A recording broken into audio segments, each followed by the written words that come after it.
রাসূলুল্লাহ সাল্লাল্লাহু আলাইহি ওয়াসাল্লাম অন্য একটি হাদিসের মধ্যে বলেছেন, ওয়াইস করুনি নামে একজন লোক ছিল, ইয়ামানে বসবাস করত।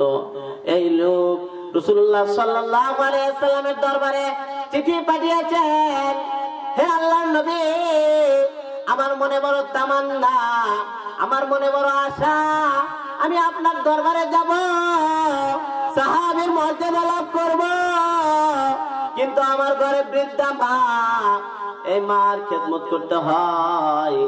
আল্লাহ রাসূল সাল্লাল্লাহু আলাইহি ওয়াসাল্লাম চিঠির জবাব দিবেন, হে ওয়াজ করুনি, তুমি তোমার মার খেদমত করতে থাকো। সকলে বলেন না সুবহানাল্লাহ। অথচ একজন সাহাবীর মর্যাদা কত বেশি, কত বেশি। সমস্ত পৃথিবীর মানুষকে যদি এক পাল্লায় মাপা হয়, আর একজন আদনা সাহাবীকে যদি এক পাল্লায় মাপা হয়, তারপরে ওই আদনা একজন সাহাবীর সমপরিমাণ হবে না। অথচ সেই সাহাবীর মর্যাদা লাভ করতে বলেন নাই, বরঞ্চ কি বলেছেন, তুমি তোমার মার খেদমত করো।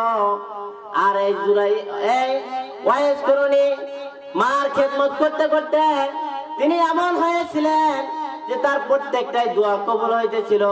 মার খেদমত করার কারণে আল্লাহ রাব্বুল আলামিন তাকে এত শান এবং এত মান দান করেছেন। সকলে বলেন সুবহানাল্লাহ। আল্লাহ রাসূল সাল্লাল্লাহু আলাইহি ওয়াসাল্লাম হযরত ওমর রাদিয়াল্লাহু আনহু কে বললেন, হে ওমর, আমার এই চাদরটা তুমি রেখে দাও,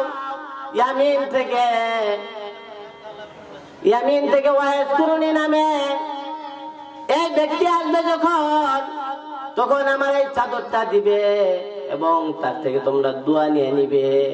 কারণ হচ্ছে মায়ের খেদমত করতে করতে তিনি মুস্তাজাবুদ দুআ হয়ে গেছেন।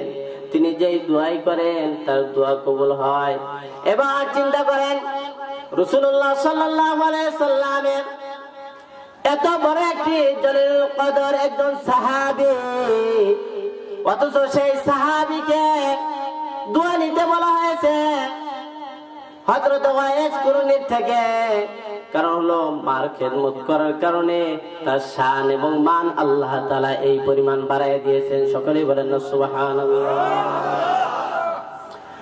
এই কারণে আমরা সকলে মা বাবার সাথে কি করব? সৎ আচরণ করব, ভালো আচরণ করব, মা বাবার খেদমত করব। আমাদের মধ্য থেকে অনেকেরই মা বাবা দুনিয়ার থেকে চির বিদায় নিয়ে চলে গেছে। যদি 1000 বার যদি ওই মা বাবাকে দেখতে ইচ্ছে করে, তবুও তো আর ওই মা বাবাকে দেখা সম্ভব হয় না। যদি 1000 বার যদি ওই মা বাবাকে দেখা হয়, তবুও তো আর ডাকে দেখা যায় ওই মা বাবা আমাদের ডাকে সাড়া দেয় না। বলেন কথা ঠিক কিনা? এই কারণে যাদের মা বাবা দুনিয়াতে জীবিত আছে, মনে করতে হবে তাদের জান্নাতের দরজা এখনো খোলা আছে। আজকের এই আলোচনা থেকে আমরা প্রতিজ্ঞা নিব, প্রত্যেকে আমরা গিয়ে মা এবং বাবার হাতে পায়ে ধরে যারা আমরা কষ্ট দিয়েছি ক্ষমা নিয়ে নিব। পারবো তো ইনশাআল্লাহ?